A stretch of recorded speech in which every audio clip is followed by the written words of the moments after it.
in what. I'm wearing 511 pants for 15 years. They're stylish, they're tough, they're durable, and they're stretchy.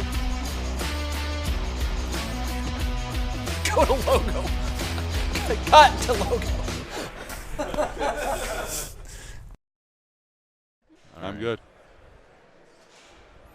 All right, we're back. 2019 USCCA Expo.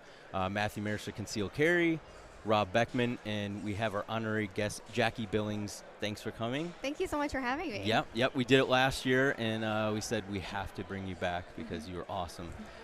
You write a lot of great content, not just for women, but we're going to talk about that in a second. But just let the viewers that don't know, probably one or two out there that don't know. Everybody else knows you, but where do you write? How, what are you doing now, and all that stuff? Yeah, so I'm the shooting editor over at guns.com, and that's where I do most of my business. I write daily articles about everything shooting related, competitive, recreational, women's concealed carry, just anything that you can imagine as it pertains to the shooting industry, and I've probably got my name attached to it somewhere. Very cool. And I've read a lot of your articles, really informative. You will read, if you read one of her articles, you'll learn something. It's not just regurgitated stuff that you're like, oh, I've already read this. You take a fresh look on a lot of stuff, and I really appreciate that. Specifically, we wanted to talk a little bit about women's issues in concealed carry. Mm-hmm. And so as we're walking through here, I've noticed a lot of booths with concealed carry clothing specifically designed for women, holsters designed specifically for women. So I know a lot of women come up to me and say, can you give me a holster recommendation? And I'm like, I can, but I'm not a woman, so I don't know, the best thing for you. And so can you talk about like your journey picking the best holster, getting there, clothing and all that? Absolutely. Well, I think I'm like a lot of gun owners in the sense that I have a giant bin of holsters that are just, I tried them. Holster graveyard, we call it. Exactly. Yeah. So it's been a lot of trial and error for me. When I came into the industry, there weren't a lot of women that looked like me concealed carrying, and so I had that notion that I think a lot of women have, that you have to wear sweatshirts and sweaters, and you have to purse carry. That's your only option. And through my own journey, I've discovered that that's not the case. Just finding, the right placement on your body makes a big difference. Getting a good holster that retains the gun and draws it into you makes a huge difference. And then, you dress around the gun a little bit, but I mean, I wear normal clothes. I just add a little florals, add some bright jewelry up top, and that tends to draw the attention, away from the gun area and up, to my face and all of that. So it's great to walk around here and see a lot of companies really diving into the women's market and trying to give women more options, because, for women, we have dresses, we have skirts, we have yoga pants, we have so many more outfits that we kind of have to contend with. And I have holsters for each thing. I have a holster for jeans, and I have a holster for when I have a skirt on or a long dress. And so for women, there's just more involved. But if you really dig in and you read the reviews and you kind of seek out that information, you'll find that there are plenty of holsters that really can work for you and help you look normal, look feminine, and achieve the look you want, but still get that concealment. Right. And I know you train a lot of women in your classes. Yeah, it's actually kind of amazing seeing the trend. Training for 10 years now, and early on it was a lot of men, but I'd say in the last 3 to 5 years, starting seeing women showing up for classes wanting to take concealed carry, and in the last 2 years is seeing almost half, if not more than the class being female. Yeah. And they do it for multiple reasons. Some are college students, some are mothers, and they realize they want to have that option for them. And they've got different body types than men do, which is always a challenge, and giving them good resources to go, because I can't go along and say, hey, here's what I wear on my dress, this is one works in my yoga pants. I don't do that kind of stuff, okay? Right. But at the same time, if I can say, hey, go out here to Alexa Athletica, in some of those websites to say, hey, look at the reviews, look what they've got. And all of a sudden, they can start finding things that are stylish, that fits them, and still are feminine.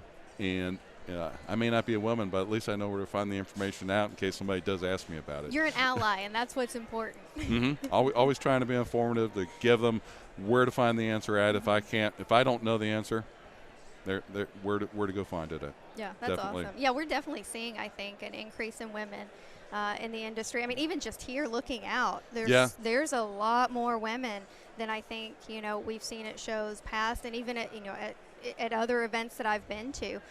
Women are really starting to take a stance on their personal safety and gun ownership, and it's amazing. I did an informal poll right now, just looking out, and I'd say we're probably right around 50% male female. I mean, it's definitely not a guy only show like it would have been 10 years ago. There's a definite female influence here, a large one. Absolutely. Yeah, so you mentioned something that I wanted to come back to because I thought it was interesting. You mentioned you have a couple different holsters that you wear when you wear a specific style of clothing. That's probably really important because guys, we typically wear, if we're wearing jeans or pants, it's the same thing, right? So we could get away with maybe one or two good holsters that maybe we wear shorts or whatnot. Right. But women, your clothing styles are much more sophisticated than guys, right? For the most part. And so that's probably one of the areas where a woman, she might find a holster that really works well in jeans, but she wants to wear a skirt. So she's like, oh, I can't carry. And so you mentioned having different holsters for different purposes. And so what are some of the holsters that you find, or the types of holsters, maybe not name brands, if you know the name brands, that you can throw them out there, but like the types, like a belly band or bra holster, there's all kinds of different. What do you find that works best for you? Well, what works best for me in terms of most dresses and skirts, I prefer a belly band style. There are a few on the market that have the Kydex shell that you attach to the belly band, which I love because you get that security of that trigger guard being covered and the gun being encased there. And I have small children at home, so I have to consider, what I'm trading off with fabric style holsters. And for me, having that safety of the Kydex, but having that versatility of the belly band really works. I also use ankle carry holsters occasionally if I can't, for whatever reason, do a belly band. Like if I'm in a long dress, I just can't do a belly band. I'll go to an ankle holster and a smaller gun just to have something on me. Of course, I think anytime you step into a holster situation like that where you're moving it further down your body than you're used to, definitely it's important to train. It's important to make sure you know the limitations of that style of carry or that holster that you're using, because every holster has its limitations. And it's important that women understand that if they choose purse, if they choose ankle, if they choose thigh, if they choose some other mode, they need to really understand what the limitations are and make sure that they're comfortable and they're happy with that. And train, practice with it so Absolutely. that they're confident with it and also safe with it, because like you brought up, having kids around is extremely important consideration for a lot of people. It's great, if you're carrying on your ankle, you really don't want to have your 1-year-old crawling up your ankle. Exactly. Which we know all happen. At the same time, if you're carrying a 2 or 3-year-old on your waist all the time, then an ankle carry might make sense. Right. And those are some of the trade-offs, because you want to be safe as well as being, a responsible gun owner. Right. Well, and that's the hard thing. I have women who come up and say, tell me what holster I should get. And it's like, I don't know your lifestyle. I don't know what you do for a living. And what works for me may not work for you. I have the advantage of wearing jeans all day, in my house working. But some people don't have that. So you've got to figure out what works best for you. But again, train to that setup so that hey, this works, this doesn't work, and think about things like that. For me, I do not purse carry because I do have little ones around, and I'm not willing to put them at risk by having something off body. So I choose to have on body, but there are plenty of women, who maybe don't have children around and feel like that mode of carry is best for them. So you've just got to find what works best for you, your lifestyle, but also be safe and trained to that. Exactly. And I think that's why it's important I mentioned kind of not sarcastically, but off the cuff about reading your articles and really learning something from it. It's not regurgitated stuff, and I'll come back to that and say, like, that's why how you write, and you don't just write to women, but sometimes the audience that you're writing to is so important, because you don't know what you don't know. Right. And so a new female concealed carrier might look at her husband, or her husband got her into it and says, this is the best holster, and they're pushing them in this, and the husband doesn't know what they don't know. Right. And so it's great that now we have really intelligent, well-written articles from you that can help women become educated so they can make good decisions, right? Right. Yeah. Well, here's one thing I like about the articles, too, that I've read. Men can learn from it also, because let's put it this way. I'm 6'4", you're less than 6'4", okay? Like an inch little lower. bit. Yeah, you're I'm an inch- 6'3.5", but yeah. Yeah, but who's counting the half, right? Right. But you go along and think about it. What works for me might not work for you. What for my job, certain things might work. For your job, it won't work. And we're so used to, in some ways, of being on this assembly line where, okay, everybody's going to use this kind of holster, everybody's going to use this kind of gun. Well, the industry has matured to the point to where there's a lot of guns, from hand size to calibers, things that you can look at now. There's also holsters. You know, you got the belly bands talking about ankles, you got cross draws, you got small in the back, you got all these different styles. They're not going to work for everybody. But if you go along and invest the time, you can find a solution to where, like, hey, I can go and do the activities I want, you know, whether it's running, whether that's, you know, playing with the kids, doing different things like that, and have it secure and have it on you for being able to defend yourself and your loved ones in case that event happens. Right. Well, I mean, the best compliments I get from articles are sometimes from guys who just say, I read this and I passed it along to my wife, and she went out and now she's really into shooting, she's really into concealed carry, and she bought this off your recommendation. Like, that's wonderful, and that's my goal in what I do, is just to educate, because like you said, you don't know what you don't know, and there are plenty of people who think that the setup that they have is going to work for them, and then something unfortunate happens. Yeah. And that, to me, is the saddest thing to hear about. So I try to educate as best I can and make it as friendly for everybody, so anybody can look at this and say, oh, hey, maybe a belly band works for me. I'm a guy, but hey, I could use that. Yep. So that's what I try to do. Yeah, you do a good job at it, too. Thank you. Well, how did you get involved in writing, but more specifically, like, did you get involved in shooting first? Were you a writer and then kind of morphed over? Like, how did that all take place? So it was kind of a joint journey. They were happening at the same time, but completely separate from each other. So I have my degree in journalism, and that's what I started doing. I was a news reporter. I worked at a local newspaper, and that's what I was going to do was be a newspaper editor or a magazine editor. And then the print industry just went belly up, and I was kind of at a point where I had to move to digital media. And as I was doing that, I was writing for the tech industry, actually doing tech reviews and tech how-tos, because I'm kind of a nerd.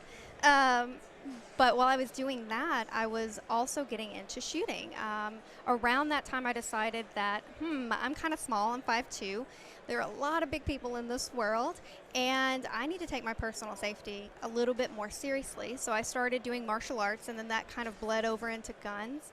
And I was shooting constantly, taking a bunch of classes, and I started seeing women coming to the range and asking me questions. What do I carry? How do you carry? How do you do this? And so made the decision to get my certification to become an instructor and a concealed carry instructor and start teaching classes. And then around that time, I was getting really burnt out with the tech industry, and I decided I needed a new outlet, and it just so happened that Guns.com was hiring freelance writers. And so I applied, they took me, and from there it just kind of snowballed. I've written for a bunch of other different publications as a freelance journalist, and then recently got promoted at Guns.com to shooting editor, which has been amazing and a dream of mine to be an editor. And I'm so pleased that the gun industry has given me, this opportunity to be able to achieve a goal of mine.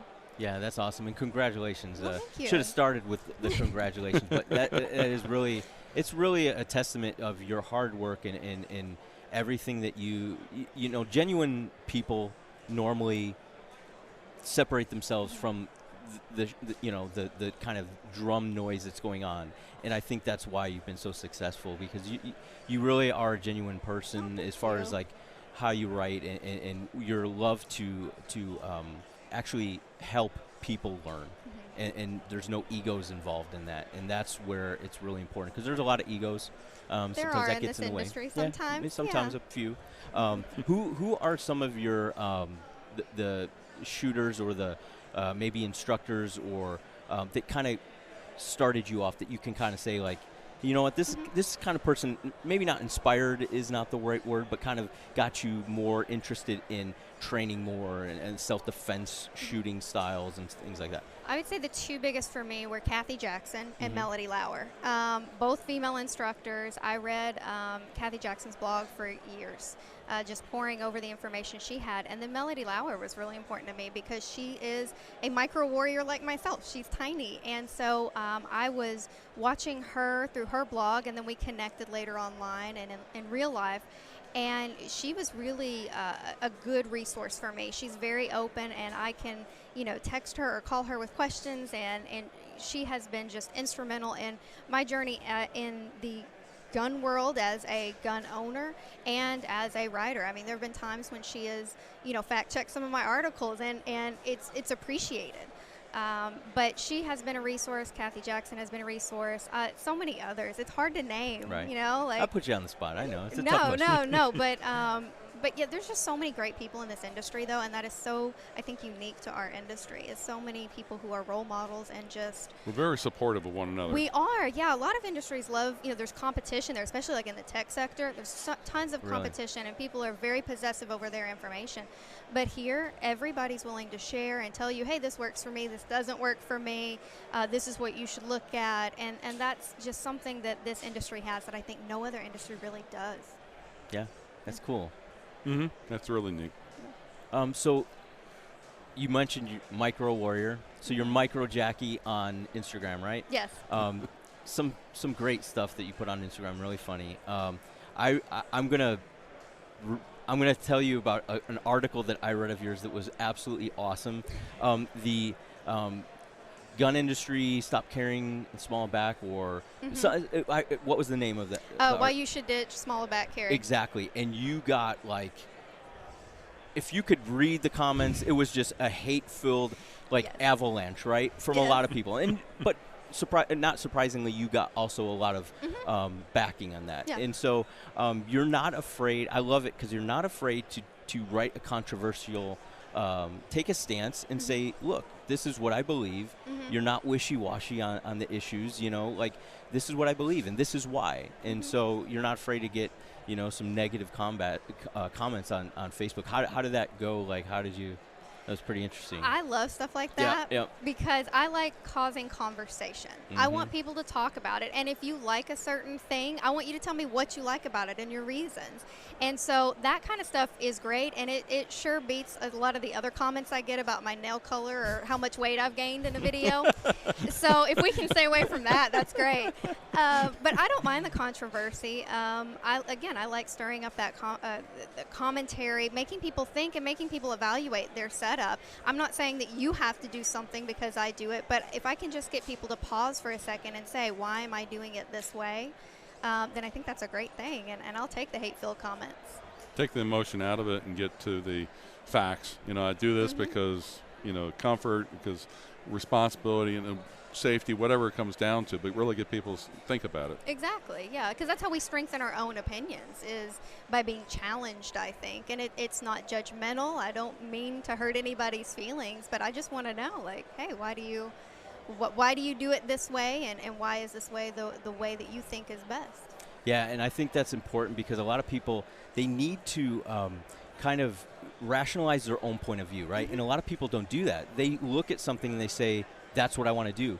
And when challenged, why do you want to do that? I might agree with you, but I'll ask you, why do you want to do that? And they're like, I don't know. It's just I saw it over here. Yeah. And what you just described is rationalize why you're doing something. And I think a lot of times that will keep you from going off astray and following maybe some bad advice in gun selection or holster selection.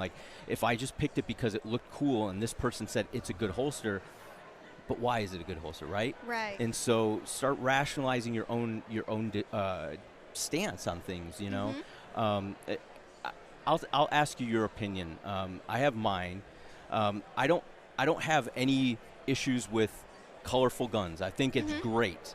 But similarly, I wrote an article about like why women don't really need to carry a pink gun, right? Like, and I got a lot of hate for that because people were saying like, well, what if it's a good gun? Why is the color? And I'm not. I was actually writing it in kind of defense of women, like, don't be shoehorned into going to the gun store and the guy behind it like, oh, she's a woman, she's small, here's the smallest gun we have in the most colorful, that's the one you want, right? So how the Tiffany blue one, that's the one everybody wants. So have you seen that like a little change, or do you still see women coming to you and saying like, this is the gun that I'm supposed to carry because it's small and pink? And those, the smaller the gun, the harder it is to shoot for a new shooter anyway. So why, so what do you recommendations, or what do you think about stuff like that? That stuff still goes on. I mean, I can walk into a lot of gun stores and I still get handed the pink LCP, and there is nothing wrong with the pink LCP. If that's what sets your heart afire and that gets your foot in the door,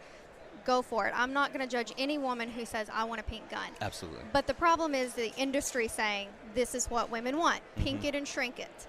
Like, let's take a good gun, let's shrink it down, let's color it pink, and this solves all of women's problems. And it doesn't, because like you said, a lot of women struggle with small guns because of the recoil factor, or I have really long fingers, so really small guns are uncomfortable for me to shoot. I shoot a Glock 19 much better than I do some of the smaller single stacks just because of the size. And so I think the industry is moving past that a little bit. It's not as bad as it was when I first got in it. But, I think it would be great if we could see less of women being shoved into the color option and more into, hey, what's your lifestyle? What are you interested in carrying? What clothing do you wear most often? Do you have kids at home? Those kinds of questions are more important than what's your favorite color? So I think if we did more of that, then more women would respond more positively to that. Right. Yeah. And you eloquently described exactly the intent of what I wrote. But like you, sometimes like people kind of get very angry but like I think it's important, and like you said, not just for women but for men that read the articles, and you mentioned it, and give them to their wives. You know what I mean? Like you read an article about a holster selection that you say is great, right? And it might not work for me because I like where I carry my gun, appendix, whatever. But I forward it over to my wife. Hey, check this out. This is really well written. You should read it. So I think it's really awesome. You are on Instagram. You write for guns.com. Any other social media platforms that you interact with people on? That's pretty much it. Instagram, micro Jacki. I know E. That's important. I know E. I know E. And guns.com is the two best places to find me. I live my life on social media, as do most people in the millennial bracket. So that's where you can find me. At guns.com, I publish pretty much every day. So. And what are you going to do the rest of the week here? Weekend. I was like, wait. Yeah, rest of the weekend. Sorry. I'm just gonna walk around and talk to people, take some pictures, and the best thing about things like this is just meeting people and getting to talk. So I'm looking forward to that. Cool. It's great. Yeah. Well, thank you so much once again. Thank Congratulations you on your promotion. Thank you. And we will be back in a little bit with another interview. But thanks again. Yeah. Thank you so much. Awesome.